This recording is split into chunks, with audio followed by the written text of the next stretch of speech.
अस्सलाम वालेकुम स्टूडेंट्स, ये हमारा लेक्चर नंबर 1 है और इस लेक्चर 1 में हमने बेसिक टर्म्स को सीखना है। स्टूडेंट्स, इस चैप्टर में आगे आने वाले जो टॉपिक्स हैं, अगर उनको अच्छे से जानना है, समझना है, तो इन बेसिक टर्म्स का हमें हर सूरत पता होना चाहिए। अगरचे आप मैट्रिक में ये टर्म्स सीख चुके हो, लेकिन सारे स्टूडेंट्स का मैट्रिक का जो कंसेप्ट है, जो बेसिक्स हैं, वो एक जैसी नहीं होती। अगर आपको आती हैं तो आपको चाहिए कि आप इन्हें अच्छे से रिवाइज़ करें। अगर आपको ये बेसिक टर्म्स नहीं आती हैं तो आपको ये लेक्चर बहुत अच्छे से सुनना है और इसमें जो इन्फॉर्मेशन मौजूद है उसको अच्छे से याद रखना है, तभी आप इस चैप्टर में आगे आने वाले टॉपिक्स को अच्छे से सीख सकते हो। तो लेक्चर का आगाज़ करते हैं हम। सबसे पहले बेसिक टर्म्स है वो ट्रेट्स और फिनोटाइप्स की है और इसमें हम सबसे पहले ट्रेट्स को जानते हैं।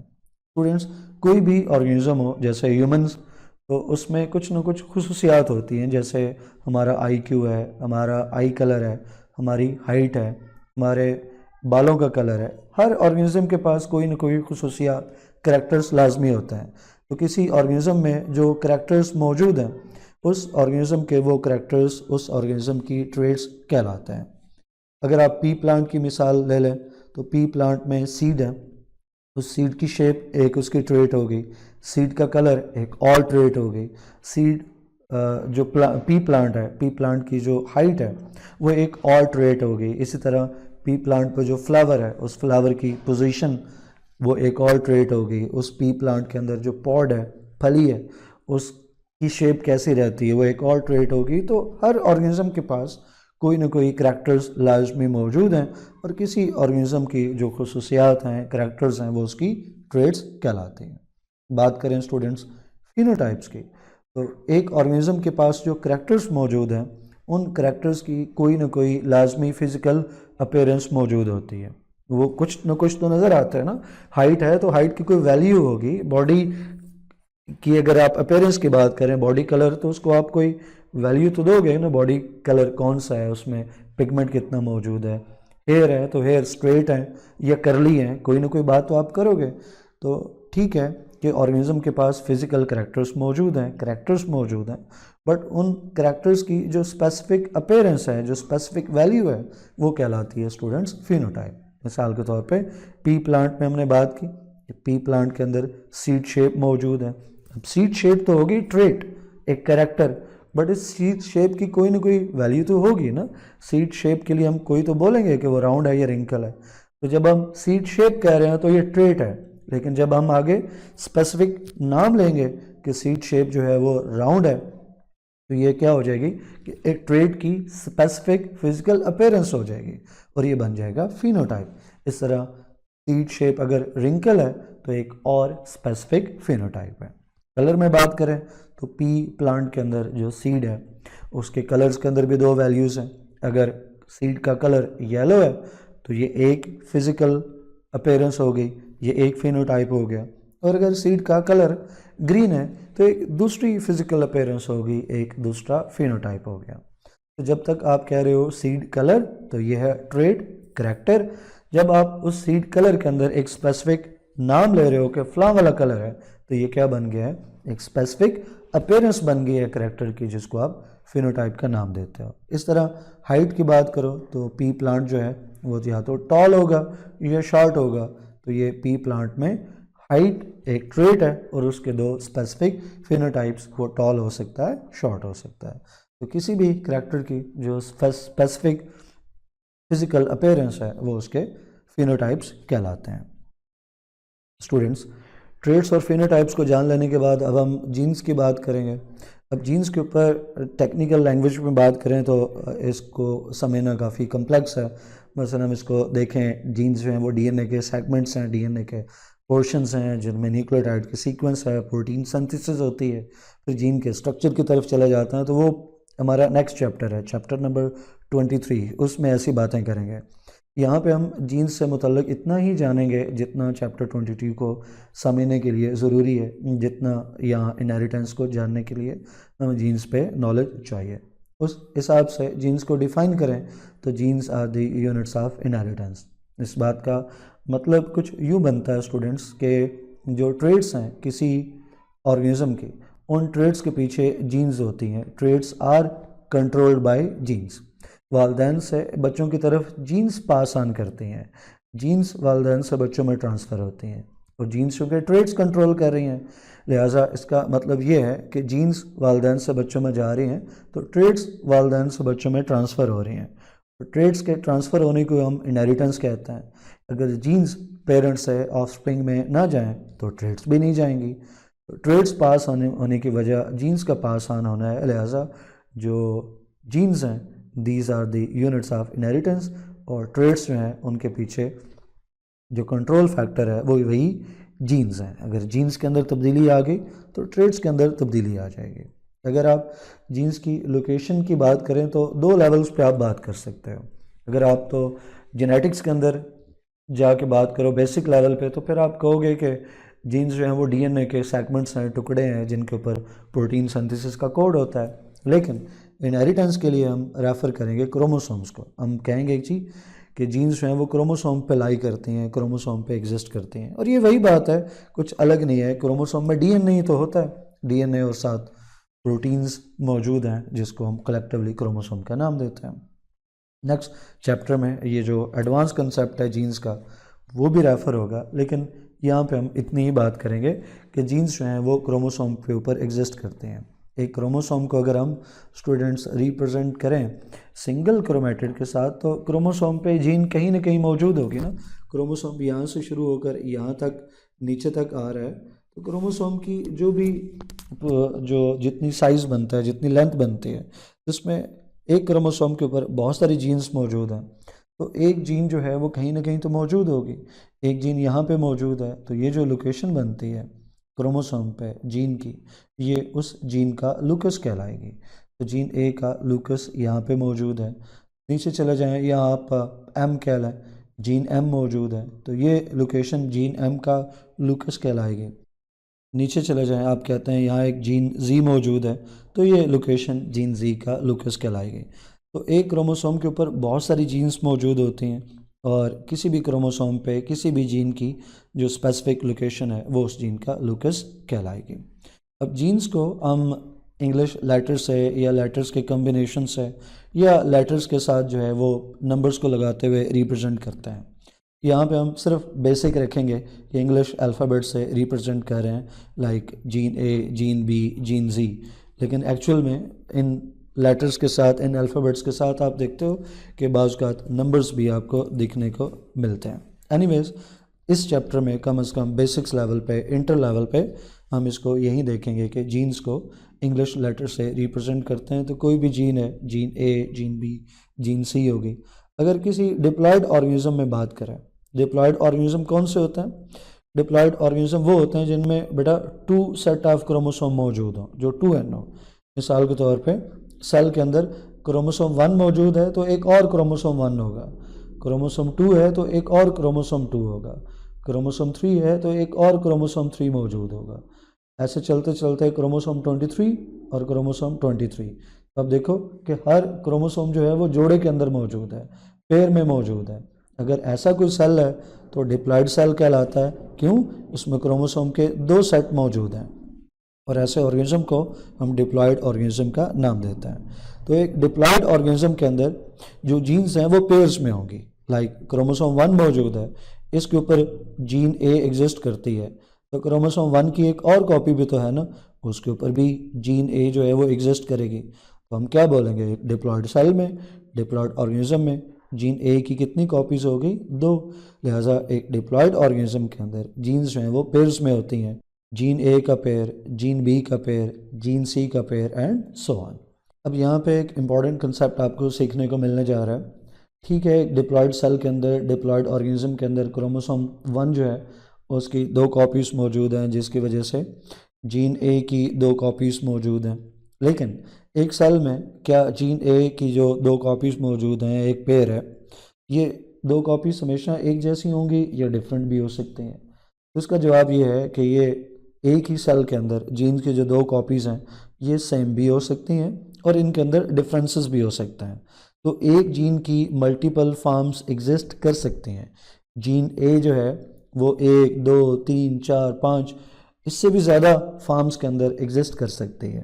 तो एक जीन की अगर 2 से ज़्यादा फार्म्स हों, 2 से ज़्यादा कॉपीज़ पॉपुलेशन के अंदर एग्जिस्ट करती हों, किसी भी पॉपुलेशन के अंदर 500 लोगों के अंदर, 1000 लोगों के अंदर, 10,000 लोगों को स्टडी करें और जीन ए की multiple farms, multiple varieties, variations मिलें, तो हम कहते हैं कि एक जीन मल्टीपल फार्म्स के अंदर एग्जिस्ट कर रही है। और किसी जीन की जो अल्टरनेट फार्म्स हैं, मल्टीपल फार्म्स या अल्टरनेट फार्म्स, एक जीन की जो अल्टरनेट फार्म्स हैं, मल्टीपल फार्म्स हैं, उनको हम एलील्स का नाम देते हैं। मिसाल के तौर पर आपने मैट्रिक के अंदर एबीओ ब्लड ग्रुप सिस्टम पढ़ा है। एबीओ ब्लड ग्रुप के लिए जो जीन मौजूद है वो जीन आई है। क्योंकि ये टॉपिक इस चैप्टर में आगे डिटेल से पढ़ना है, तो हम देखेंगे कि जीन आई का मतलब क्या है, कौन से क्रोमोसोम पे मौजूद है, इसकी प्रॉपर्टीज़ क्या हैं। लेकिन फ़िलहाल हम उस डिटेल में नहीं जाएंगे, हम सिर्फ ये देखेंगे मिसाल के तौर पे एबीओ ब्लड ग्रुप सिस्टम के लिए एक जीन आई मौजूद है। तो ये जो जीन आई है इसकी आगे 3 फार्म्स हैं, आई ए, आई बी और स्मॉल आई। स्मॉल आई को आप आई ओ भी लिख सकते हो, इससे फ़र्क नहीं पड़ता है। तो एक ही जीन है, उसकी 3 फार्म्स हैं। आई ए जो है वो एंटीजन ए बनवाती है जो कि ब्लड ग्रुप ए के लिए रिस्पॉन्सिबल है। आई बी ये भी जीन आई है लेकिन एक डिफरेंट फार्म है जीन आई की जो एंटीजन बी प्रोड्यूस करवाती है जो कि ब्लड ग्रुप बी के लिए रिस्पॉन्सिबल है। जो स्मॉल आई है उससे कोई एंटीजन नहीं बनती और ये ब्लड ग्रुप ओ के लिए रिस्पॉन्सिबल है। तो आपने देखा एक ही जीन है बट उस जीन की अल्टरनेट फार्म्स हैं जो कि डिफरेंट प्रोटीन्स बनवाती हैं या कभी प्रोटीन नहीं भी बनवाती। तो एक ही जीन की जो अल्टरनेट फार्म्स हैं, मल्टीपल फार्म्स हैं, उनको एलील्स बोलेंगे। तो आई ए, आई बी और स्मॉल आई ये तीनों क्या कहलाएंगी, आपस में एलील्स कहलाएंगी जीन आई की। अब इससे भी जो अगली बात है सीखने की वो ज़्यादा दिलचस्प है कि एक जीन की अल्टरनेट फार्म्स 3 हो सकती हैं, उससे ज़्यादा हो सकती हैं, 30 हो सकती हैं, 300 हो सकते हैं, लेकिन वो सारी की सारी जो अल्टरनेट फार्म्स हैं वो पॉपुलेशन के अंदर एग्जिस्ट करेंगी। जब आप किसी एक इंडिविजुअल को स्टडी करोगे तो एक इंडिविजुअल के अंदर आपको सिर्फ 2 ही कॉपीज़ मिलेंगी जीन की। उसकी वजह ऊपर हम देख चुके हैं कि एक डिप्लॉयड इंडिविजुअल में 2 क्रोमोसोम मौजूद हैं, क्रोमोसोम के 2 सेट मौजूद हैं, लिहाजा क्रोमोसोम 1 हो 2 हो उसकी 2 कॉपीज़ हैं, जिसकी वजह से किसी भी जीन की 2 कॉपीज़ हैं। तो पॉपुलेशन के अंदर तो एलील्स का नंबर जो है वो 100 में हो सकता है, बट किसी भी इंडिविजुअल में एलील का नंबर जो है वो 2 रहेगा। इसको आप इस मिसाल से बहुत अच्छे से सीख सकते हैं। अभी हमने बात की जीन आई की एलील्स की, जो कि 3 एलील्स हैं। ये तीनों एलील्स पॉपुलेशन में एग्जिस्ट करती हैं, लेकिन किसी इंडिविजुअल में इन तीनों में से कोई से 2 का कम्बिनेशन मौजूद है। मिसाल के तौर पर इन 3 में से कोई ह्यूमन है उसके अंदर आई ए मौजूद होगा, किसी और ह्यूमन के अंदर आई बी मौजूद होगा, किसी और इंडिविजुअल के अंदर जो है वो स्मॉल आई हो सकता है, किसी और ह्यूमन में आई ए के साथ आई बी हो सकता है, आई ए के साथ स्मॉल आई हो सकता है, आई बी के साथ स्मॉल आई हो सकता है। तो किसी भी इंडिविजुअल में देखो तो 3 में से कोई सी 2 मौजूद होंगी, लेकिन किसी इंडिविजुअल में 3 कभी भी नहीं हो सकती। ऊपर हमने कंसेप्ट सीख लिया कि क्रोमोसोम जो है डिप्लॉयड अगर इंडिविजुअल है तो क्रोमोसोम जो है उनकी 2-2 कॉपीज़ मौजूद हैं। क्रोमोसोम की 2-2 कॉपीज़ होने की वजह से जीन्स की 2-2 कॉपीज़ मौजूद हैं। तो एक इंडिविजुअल एक क्रोमोसोम के ऊपर जो है वो आई ए मौजूद है, तो दूसरे क्रोमोसोम के ऊपर आई ए आ सकता है, आई बी आ सकता है, स्मॉल आई आ सकता है, लेकिन इन 3 में से कोई से 2 एलील्स ही किसी भी ह्यूमन के अंदर इकट्ठे होंगे। तो कंक्लूड करें, एक जीन है उसकी अल्टरनेट फार्म्स 2 से ज़्यादा, मल्टीपल फार्म्स एलील्स कहलाती हैं। एलील्स का नंबर 3 हो सकता है, 30 हो सकता है, 200 और इससे ऊपर हो सकता है, लेकिन वो एलील्स जो हैं वो पॉपुलेशन के अंदर एग्जिस्ट कर रही हैं।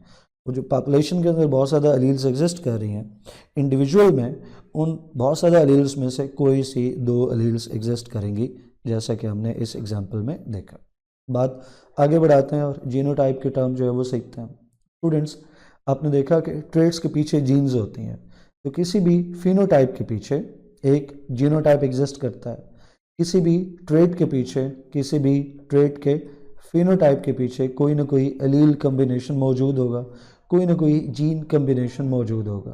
तो किसी फिनोटाइप के लिए जो जीन कम्बिनेशन है, जो एलील कम्बिनेशन है, वो जीनोटाइप कहलाता है। तो जब आप फिजिकल अपीयरेंस की बात कर रहे होते हो तो वो फिनोटाइप है। जब उस फिजिकल अपीयरेंस के पीछे मौजूद जीन्स या एलील्स की बात कर रहे होते हो तो वो जीनोटाइप है। मिसाल के तौर पर ब्लड ग्रुप ए, ये हो गया जनाब फिनोटाइप। या आप कह लो ब्लड ग्रुप ए है तो रेड ब्लड सेल के ऊपर एंटीजन ए मौजूद है। तो एंटीजन ए जो कि एक प्रोटीन है रेड ब्लड सेल के ऊपर, ये फिनोटाइप हो गया। बट इसके पीछे जीन कम्बिनेशन कौन सा है, एलील कम्बिनेशन कौन सा है, आई ए हो सकता है। लिहाजा एंटीजन ए के लिए, ब्लड ग्रुप ए के लिए जो कि फिनोटाइप्स हैं, उसके पीछे जो एलील कम्बिनेशन है वो आई ए अगर मौजूद है तो ये जीनोटाइप कहलाएगा। ब्लड ग्रुप बी है तो रेड ब्लड सेल के ऊपर एंटीजन बी मौजूद है और उसके लिए स्टूडेंट्स जो स्पेसिफिक एलील कम्बिनेशन जो भी हो उसको हम उसका जीनोटाइप कहेंगे। ब्लड ग्रुप ओ है तो इसका मतलब है कि ना तो आरबीसीज के ऊपर एंटीजन ए है और ना ही एंटीजन बी है, लिहाजा जो एलील कम्बिनेशन है वो स्मॉल आई है। स्टूडेंट्स, जीनोटाइप्स दो तरह के होते हैं, एक होमोजाइगस जीनोटाइप और एक हेट्रोजाइगस जीनोटाइप। अगर आप एलील कम्बिनेशन को देखो तो एलील कम्बिनेशन एक जैसा भी हो सकता है, मुख्तलिफ भी हो सकता है। अगर एक ही जीन की दो एलील्स जो जीनोटाइप बना रही हैं वो आइडेंटिकल हो, सेम हो, तो ऐसे जीनोटाइप को आप होमोजाइगस जीनोटाइप कहते हो। दो कैपिटल ए, दो स्मॉल ए, दो कैपिटल बी, दो स्मॉल बी, आई बी या दो स्मॉल आई, इन सब कम्बिनेशंस में देखो तो ये दोनों ए एक जैसे हैं, ये दोनों ए भी एक जैसे हैं। इस तरह यहाँ आई ए है, यहाँ दो स्मॉल आई हैं। तो ये जो भी जीनोटाइप्स हैं इनमें जो एलील्स हैं वो एक जैसे एलील्स हैं। अगर आइडेंटिकल एलील्स मौजूद हों तो फिर जीनोटाइप होमोजाइगस कहलाता है। लेकिन अगर एलील्स जो हैं जो जीनोटाइप क्रिएट कर रही हैं किसी फिनोटाइप के लिए वो एलील्स डिफरेंट हो तो उस सूरत में जीनोटाइप हेट्रोजाइगस कहलाता है। जैसा कि कैपिटल ए के साथ स्मॉल ए हो जाए, कैपिटल बी के साथ स्मॉल बी हो जाए, कैपिटल सी के साथ स्मॉल सी हो जाए, तो कैपिटल ए और स्मॉल ए एक जैसे नहीं है, कैपिटल बी और स्मॉल बी एक जैसे नहीं है, लिहाजा ये हेट्रोजाइगस जीनोटाइप हुआ। इसी तरह आई ए के साथ आई बी का होना, ये भी एक जैसी एलील्स नहीं है, डिफरेंट एलील्स हैं, लिहाजा हेट्रोजाइगस जीनोटाइप है। आई ए के साथ स्मॉल आई का होना, आई बी के साथ स्मॉल आई का होना, ये सारी एग्जांपल्स हैं हेट्रोजाइगस जीनोटाइप की। नेक्स्ट हम लास्ट में बात करेंगे स्टूडेंट्स क्रॉस की। दो ऑर्गेनिज्म में एक या एक से ज़्यादा ट्रेड्स के लिए जब आप इंटरब्रीड करवाते हो तो इसको हम नाम देते हैं क्रॉस का। चूँकि आप करवा रहे हो तो ये इंटरब्रीडिंग, ये ब्रीडिंग सिलेक्टिव ब्रीडिंग है, आप ह्यूमन इन्वॉल्व हो रहे हो इसमें, ये नेचुरली नहीं हो रहा। तो ह्यूमंस जब दो ऑर्गेनिज्म को इंटरब्रीड करवाएंगे एक ट्रेड के लिए, दो ट्रेड के लिए, तीन ट्रेड्स के लिए, ये जितनी भी ट्रेड्स के लिए आप दो ऑर्गेनिज्म को जब इंटरब्रीड करवाते हो तो ये सिलेक्टिव ब्रीडिंग और इंटरब्रीडिंग क्रॉस कहलाती है। क्रॉसेस की कई एक टाइप्स हैं, monohybrid crosses, dihybrid crosses, back crosses, test crosses. ये जो चार नाम बोले दो स्क्रीन पे मौजूद हैं, दो नहीं है, मोनोहाइब्रिड क्रॉस, डाईहाइब्रिड क्रॉस, इसके अलावा टेस्ट क्रॉस और बैक क्रॉस। तो टेस्ट क्रॉस और बैक क्रॉस ये आगे आने वाले टॉपिक्स के अंदर आप सीखोगे कि वो क्या है, लेकिन यहाँ पे हम मोनोहाइब्रिड क्रॉस और डाईहाइब्रिड क्रॉस की बात करेंगे क्योंकि हमें नेक्स्ट एक दो लेक्चर्स के अंदर ही इन क्रॉसेस को यूज़ करना है। तो स्टूडेंट्स, एक मोनोहाइब्रिड क्रॉस एक ऐसा क्रॉस है जिसमें आप सिर्फ एक ही ट्रेट को स्टडी कर रहे होते हो। मिसाल के तौर पे आप पी प्लांट का एक क्रॉस देखिए जिसमें आप राउंड सीड प्लांट का क्रॉस करवाते हो रिंकल सीड पी प्लांट के साथ। आप देखो इसमें कितनी ट्रेट्स का जिक्र आया, इसमें सिर्फ एक ही ट्रेट मौजूद है। आप अगर कहोगे दो हैं तो गलत हो, क्योंकि आप अगर दो का सोच रहे हो तो आप राउंड और रिंकल का देख रहे हो, जबकि राउंड और रिंकल दो ट्रेट्स नहीं है, ये तो सिंगल ट्रेट है। कैसे? राउंड क्या है? Seed shape. रिंकल भी क्या है? Seed shape. इसका मतलब क्या हुआ कि आप यहाँ पे सिर्फ सीड शेप की बात कर रहे हो। तो चूँकि इस क्रॉस में सिर्फ सीड शेप इन्वॉल्व है, लिहाजा ये एक सिंगल ट्रेट वाला क्रॉस है जिसको हम मोनोहाइब्रिड क्रॉस का नाम देंगे। एक और एग्जांपल देख लीजिए आप, येलो सीड पी प्लांट का क्रॉस करवाते हो ग्रीन सीड पी प्लांट के साथ, इसमें भी आप देखो ट्रेड तो एक ही है, येलो क्या है सीड का कलर, ग्रीन भी क्या है सीड का कलर। तो इसका मतलब है कि यहाँ पे आप सिर्फ सीड के कलर की बात कर रहे हो, सीड कलर एक सिंगल ट्रेट है। ये भी एग्जांपल होगी है स्टूडेंट्स किसकी, एक मोनो हाइब्रिड क्रॉस की। इसके ऑपोजिट डाई हाइब्रिड क्रॉस की बात करें तो डाई हाइब्रिड क्रॉस एक ऐसा क्रॉस है जिसमें हम बैक वक्त दो ट्रेड्स को स्टडी कर रहे होते हैं। मिसाल के तौर पे राउंड येलो सीड का क्रॉस करवाते हो आप रिंकल ग्रीन के साथ, तो ये एक डाई हाइब्रिड क्रॉस है। कैसे, राउंड का जो वर्ड है ये इंडिकेट करता है सीड की शेप को, येलो का जो वर्ड है ये इंडिकेट करता है सीड के कलर को। तो सीड शेप और कलर दो चीज़ें यानी दो ट्रेड्स। इसी तरह रिंकल और ग्रीन में देखें तो रिंकल जो है वो सीड शेप के लिए, ग्रीन सीड के कलर के लिए, लिहाजा दो ट्रेड्स आप बैक वक्त स्टडी करने जा रहे हो, ऐसा क्रॉस डाई हाइब्रिड क्रॉस कहलाता है। तो ये हो गया स्टूडेंट हमारा बेसिक टर्म्स वाला लेक्चर। इस लेक्चर में जितनी भी टर्म्स आपने सीखी हैं ये लाजमी आपको पता होनी चाहिए, तभी आप आगे आने वाले टॉपिक्स को बहुत अच्छे से अंडरस्टैंड कर पाओगे। नेक्स्ट लेक्चर में अगर monohybrid dihybrid cross का जिक्र आता है और किसी बच्चे को पता ही नहीं है क्या होता है, तो फिर वो लेक्चर के बाकी कंटेंट को अच्छे से सीख पाए ये मुश्किल हो जाएगा। तो आप इसको लाजमी से रिवाइज़ करें, इन्हें याद करें, फिर इंशाल्लाह नेक्स्ट लेक्चर में हम चैप्टर का बाकायदा आगाज़ करेंगे। टिल देन अल्लाह हाफ़िज़।